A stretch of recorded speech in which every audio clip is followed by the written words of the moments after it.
Hello everybody, I'm Gwen Campbell-Mindes. Welcome to Gwen's Bookish Ramblings. And before I start, I'm going to admit that I was lazy because under normal circumstances I scanned the cover of my personal copy of the book, but because I just didn't feel like hauling the paperbacks around this time, I had them in ebook form, and I basically just got lazy. Anyways, so Arrows of the Queen. Here we are. We have reached ground zero for the Valdemar series. Now, granted, the Tarma and Kethri story that was originally published in Sword and Sorcery 4 is the first point where the Valdemar universe, which is apparently called Velgarth, who knew? Well, yes, I know all the fans knew, and anybody who reads the introductions to the sequel books to this series knows. But the Valdemar series, yes, those are the first things that are published in that universe, that one short story, but the fact is that this is the first novel, and this is where we start off in Valdemar, and this, and the following 8 books, because this is part of a trilogy. Then there's the second trilogy, which is the Winds trilogy. All 3 of those books are Winds of Thingy. And then finally, there is the Mage Storms trilogy. And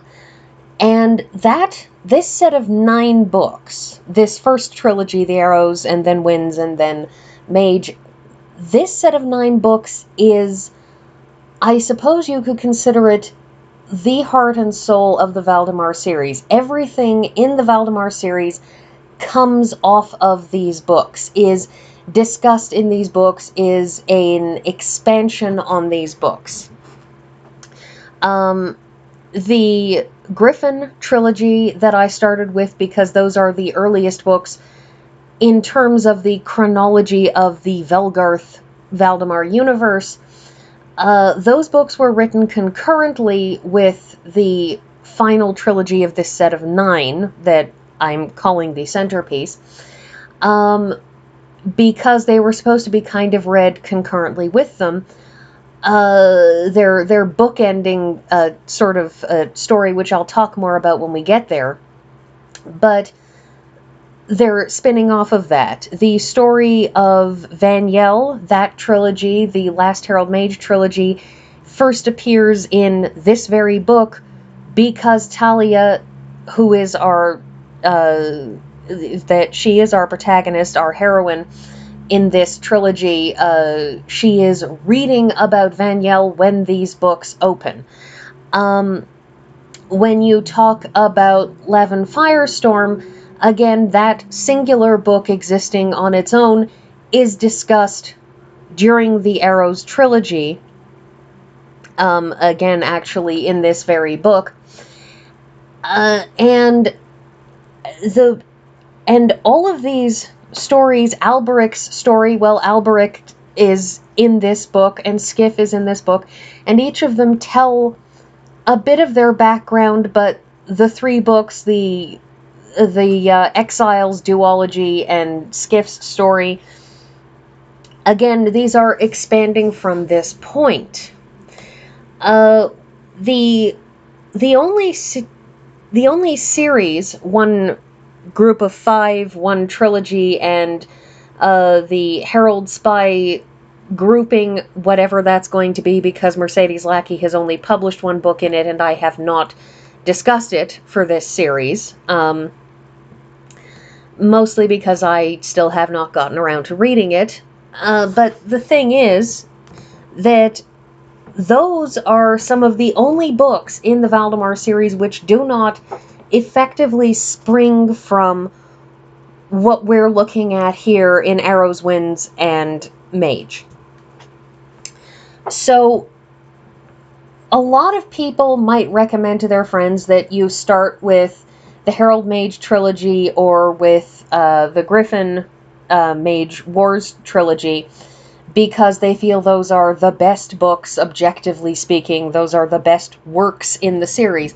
There's something to be said for that. However, there is also something to be said for starting with the first trilogy published, because this is the book This trilogy, while not as well written as the others, is where it all starts, is where we get this fundamental introduction to how the universe is supposed to work, and a lot of the concepts that get noised around elsewhere in the series are established here. And one of those things is that companions, it's very clear in this particular trilogy, especially later on, that companions have been created not to be best friends, but to be sort of guardian angels at a distance.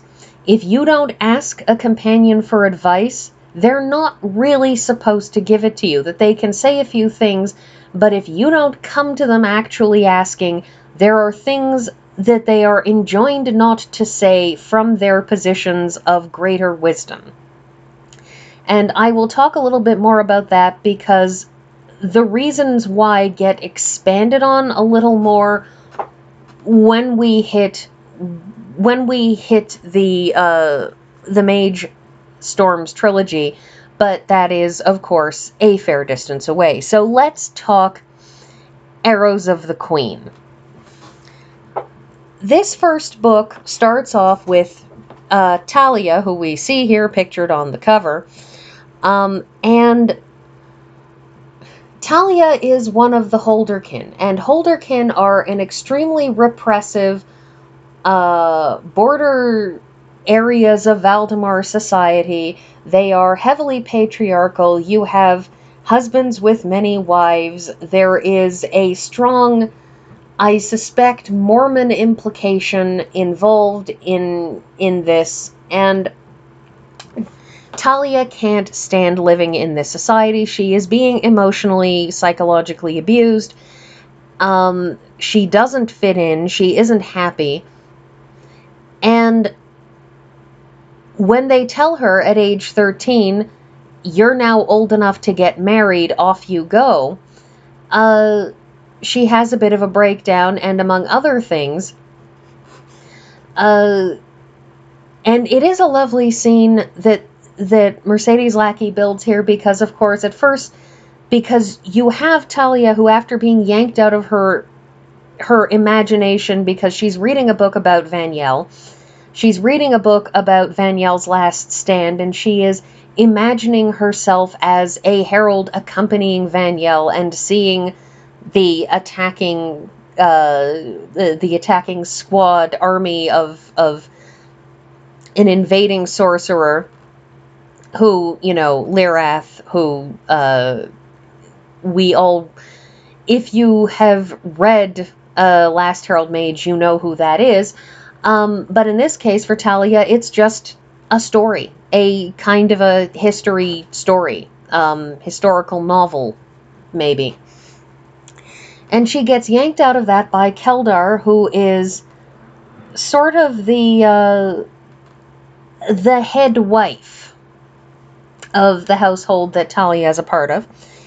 And Talia goes through just this absolute roller coaster of emotion, because at first she's worried that Keldar is going to yell at her and punish her for things, and then she finds out that it's just her birthday, which means she's set to get a very, very long lecture about duty and listening to people and not being awful, and she figures, okay, well, I'll set myself to it, I'll listen to the lecture, and then I can go back to what I was doing, which was carding wool and reading. And then it turns out that she's going to get married, and she knows how horrible this can be, because she's not going to get a choice. She will either be married to an older man who can do all kinds of horrible things to her with complete impunity, or she will be married to a younger man who can still do all kinds of horrible things to her with impunity. And they probably will, because she cannot make herself act in a way that is deemed proper by Holderkin.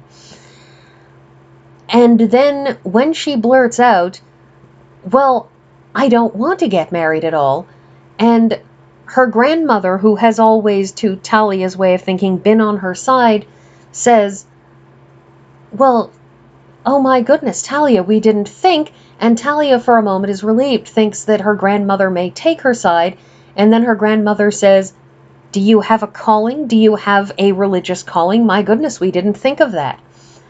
And Talia is horrified because a religious calling is the worst sort of religious calling. It's like being in a nunnery, but in a nunnery where you don't even have the freedom of the whole nunnery. Once you are cloistered, you don't even leave the hallway that you got cloistered into.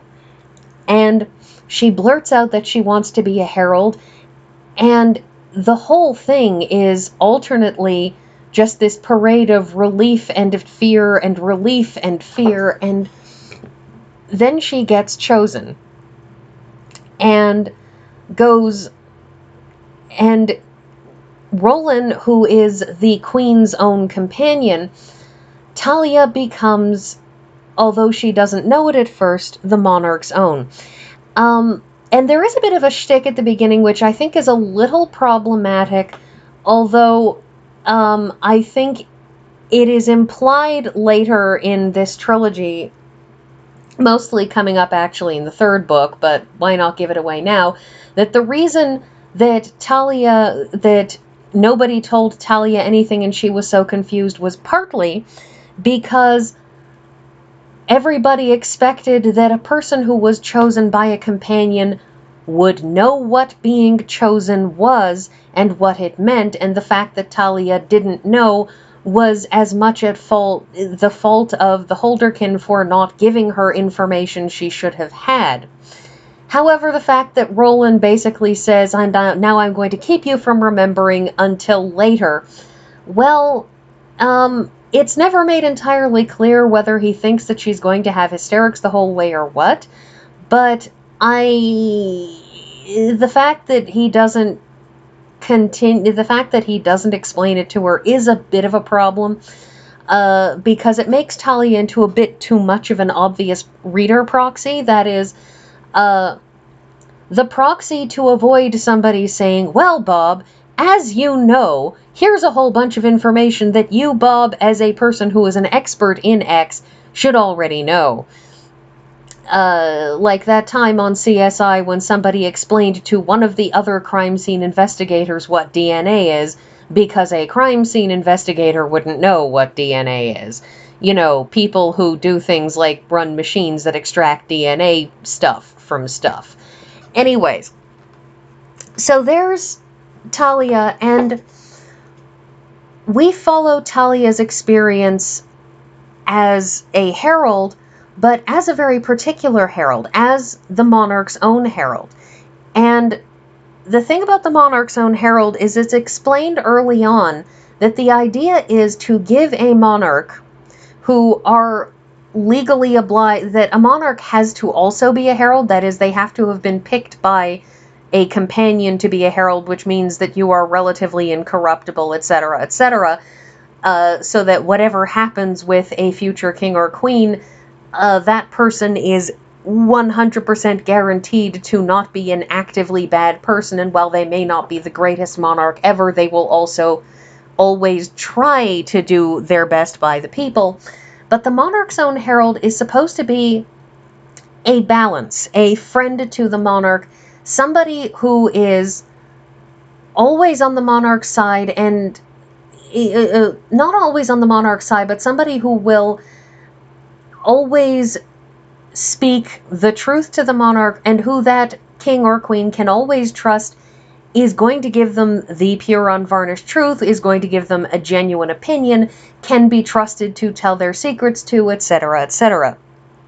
And Talia is brought in the very recent wake of Harold Talamir's death, and Talimir, being the previous queen's own, was assassinated. And we know from a previous book that he had always been not quite all there ever since the death of his previous companion.